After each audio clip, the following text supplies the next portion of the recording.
એક તરફ ગુજરાતમાં અસામાજિક તત્વો સામે લાલ આંખ કરવામાં આવી છે અને બીજી તરફ કચ્છમાં જોવા જોઈએ તો કેબલ ચોરો બેફામ બન્યા છે। પવનચક્કી અને ખાનગી કંપનીઓના કેબલ વાયરની તો ચોરી થતી જ હોય છે, પરંતુ હવે વાડી અને ખેતરોમાંથી પણ બોરના કેબલ ચોરાઈ રહ્યા છે। તાજેતરમાં ભુજ તાલુકાના વાવડી ગામે અંજાર ધારાસભ્ય ત્રિકમભાઈ છાંગા સહિત 8 ખેડૂતોની વાડીઓમાંથી 2.25 લાખના કેબલ વાયર ચોરાઈ ગયા હતા।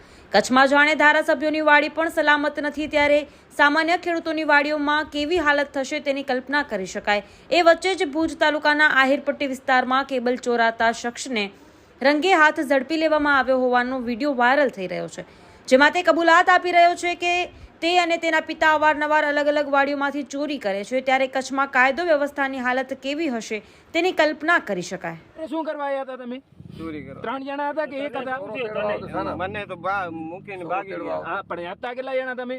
હું હતો, મારો બાપ હતો, ખાલીદ્દીન અહમદ નવરે નિહારથી ઓરા લ્યા ભાગી ગયો। એની એ ઓલી સ્કોટ ગયો ને, એ લઈને ભાગી ગયો, મને મૂકી દીધો। એ તને મૂકી દીધો ને તું એ આવી ગયો? મને શોખ આવ્યો ને એટલે મૂકી દીધો મને। પરમ દિવસ पे કેબલું કોણ ચોરી ગયા? તમે જતા? મારા બાપે ચોરી કરી। પરમ દિવસ ક્યાંથી ચોરી કરી? કેબલું કેબલું મારા બાપે ચોરી ક્યાંથી કરી? મને નથી ખબર, મારા બાપ ચોરી